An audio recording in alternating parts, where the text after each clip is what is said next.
channel, Sharp Designs by Lakeisha, where I am designing my way through life and inspiring you to do the same. If you are new here, go ahead and hit that subscribe button so that you can join the designer family. And don't forget to hit that post notification bell so that you do not miss an upload and you are not tardy to the party. This month I'm going to try to focus on some things that I think will help you obtain the best version of your balloon garlands when you are doing them.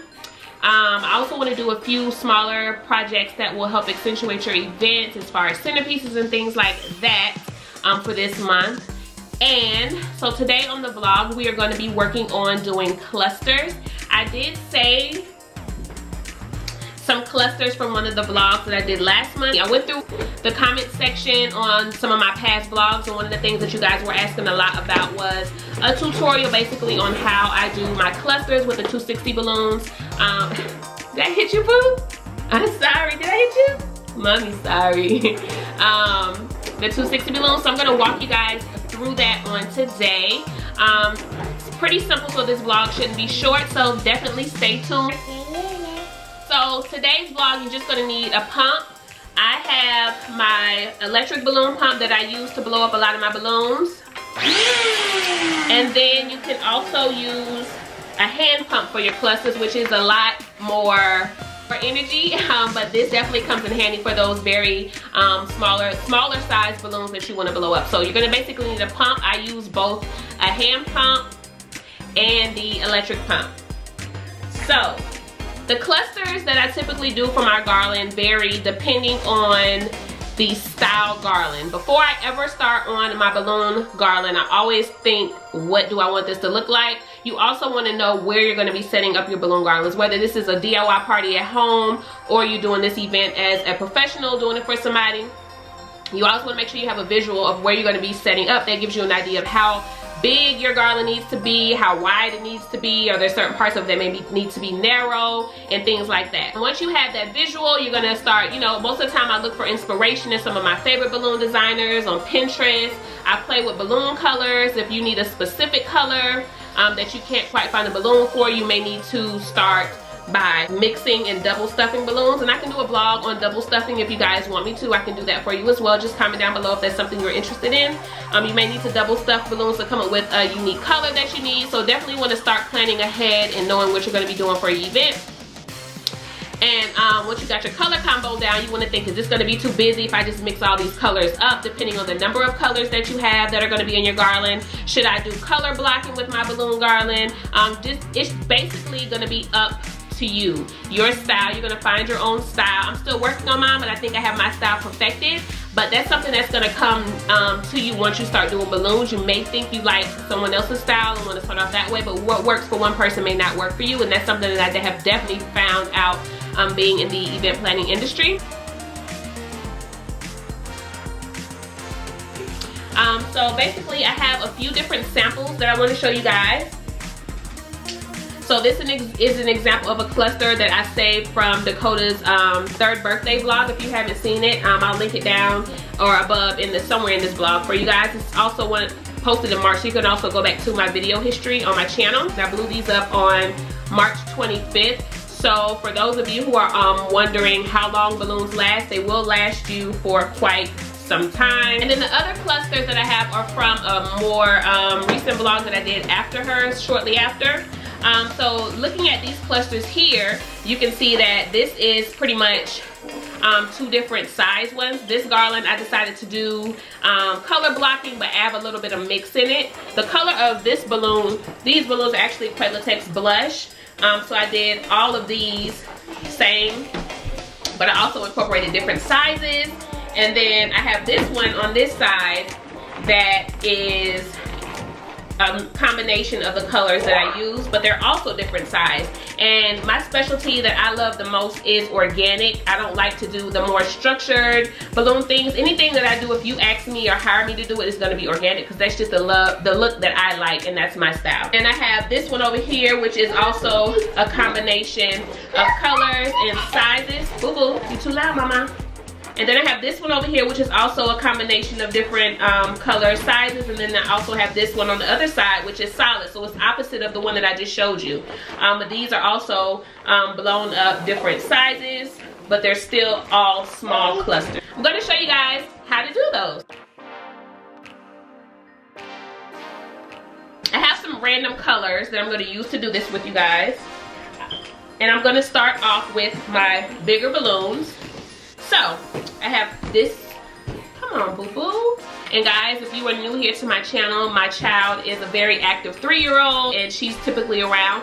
So if you hear things in the background, that's her. First thing you're gonna do, all right guys, so if you've been watching me for a while, you know that when I start off my balloon garlands, I start off with my base. I blow up all my balloons in my larger sizes and I string those together depending on the style that I want the particular garland to be for the event that I'm doing. Once I have it down all the way to the length that I need it to be, I then look at it and I visualize how wide I want it to be, and I pretty much guesstimate the number of clusters that I'm gonna need to fill this in. Sometimes I make too many, but I'd rather have more than enough than if anything. And I always find a way to fill it in and make it more organic if I do have too much.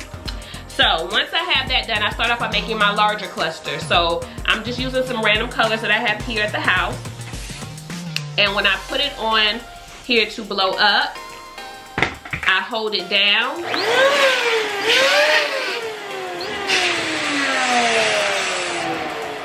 And then I push it down on top to release some of the air. That gives it more of that pretty round shape.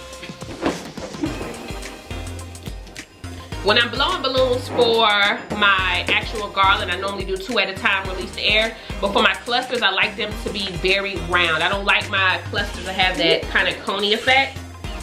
And then so I'll do another one here.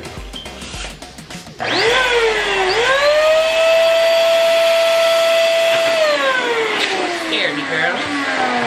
And if you notice that when I'm blowing up my balloons, I'm pitching it just a little at the base of the balloon when I'm blowing it up, because I want to try to control the amount of air that's going into it, because I don't want to overstretch it.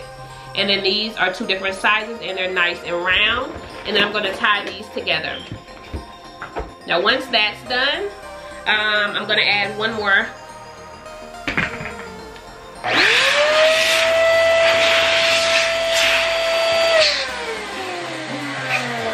And this is chrome rose gold. I'm doing different colors so that you guys can get a better view of what the colors are looking like in the different sizes. So this is the first cluster that I have here all done. And so after I do this, I would then take one of my 260 balloons. You guys have seen me use these. You can use these to put your entire garland together. You're just gonna need quite a few of them. They have some good stretch. They stretch out very wide, as you can see here.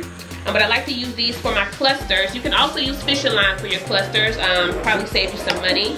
But I like to use 260s because I like how they snap in place and they're nice and snug. I don't have to worry about them coming loose once I adhere it to the garland. So this is just one part of my 260. If I was just making a cluster to put somewhere, you could also just use one end, put this in place, and then tie it around the garland and let it lock in place. But I like to take advantage of using both sides of my cluster, of my 260 balloon. So the next thing we're gonna do is do balloons for the other side.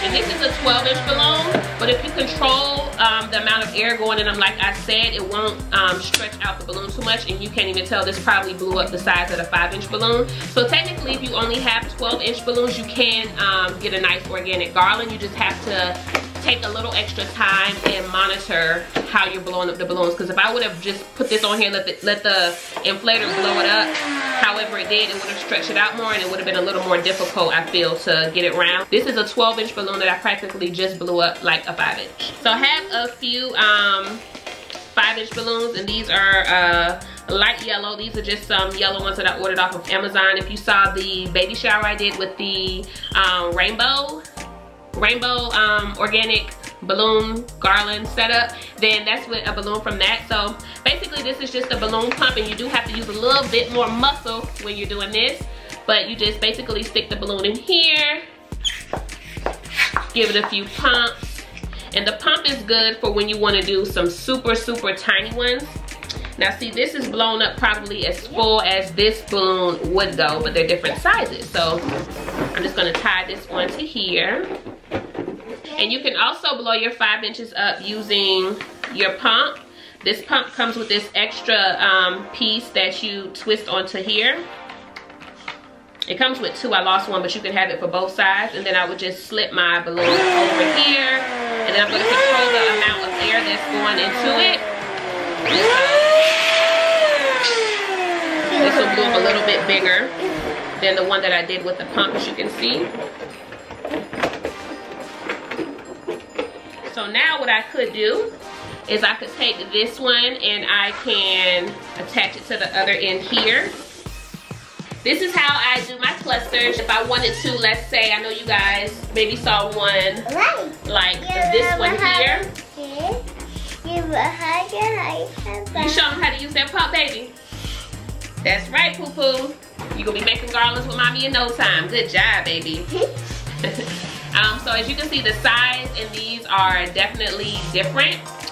So I can show you guys how you would also, like if you wanted to do some huge clusters, which I do like to do when I have to fill huge gaps, you're gonna be taking larger balloons and then some smaller balloons. So if I wanted to turn this one here into one like this, I would need to blow up, let's see, this is actually a 16-inch balloon that I blew up this size. And these are 2 or 12, so let's see.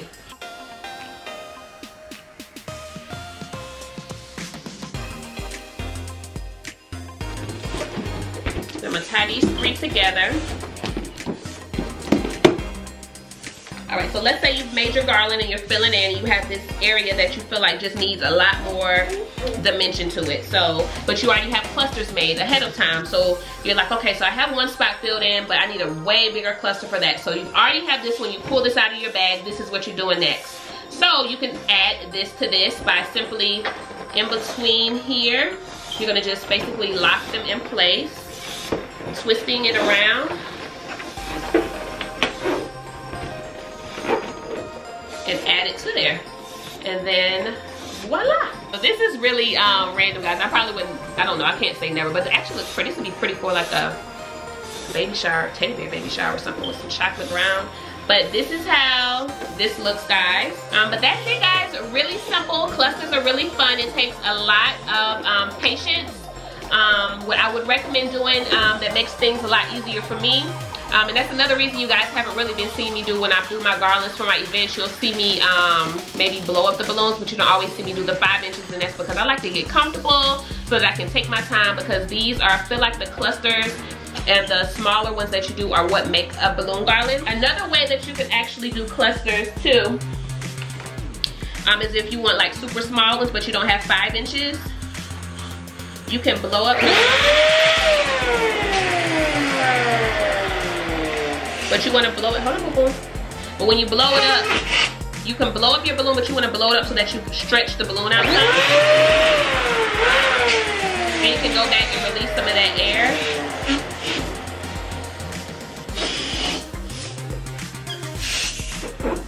And then you can go ahead and tie it. But you want to tie it as close to the end of the balloon as you can. And then once you have that knot tied at the end, because you know typically you would tie it as close to this part to lock it in, but we want to let some of this air be able to breathe through. So we're going to tie it at the end, we'll let the air flow through, and then it's moving all over the place. And then you want to pinch it in the middle, and then you want to twist it off.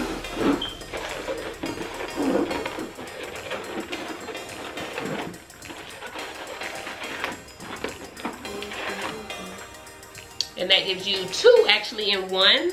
Just takes a little bit more time. And then let's say, let me find somewhere to tie it. Using this situation, for example, with these smaller ones on the end, you can then take the end of these balloons, figure 8 it around, tie it in a knot. That's what's gonna attach it. And then you still wanna mix it up so that it's organic, right? So then I'll just take these pink ones. You remember, you can always shift your balloons around to be how you want them to be. And then I have a cluster that has 2 new balloons added to it, and I did this using a 12-inch balloon. So this is perfect for if you're blowing up your balloons and then you run out of 5 inches for some reason. You take that 12-inch, twist it up, and add it just like that. So that's it, guys. give you a quick rundown. Sorry, Dakota's down here pumping. But I just wanted to give you guys a quick rundown on how to get your situation done for your clusters. Again, it's gonna take you quite a bit of extra time to get your clusters done, especially if you're not used to doing it. It takes a lot more than just putting air in the balloons. You want to make sure they're sized and they're nice and organic, variations of sizes. I feel like that's what brings the beauty, the dimension, and the extra texture to your organic balloon garland. So yeah, hope you guys enjoyed this vlog. If you have any questions that I did not answer for you, please comment down below. And if you have not subscribed, please go ahead and do so. And stay safe out there, guys. I will see you guys on the next vlog. Bye.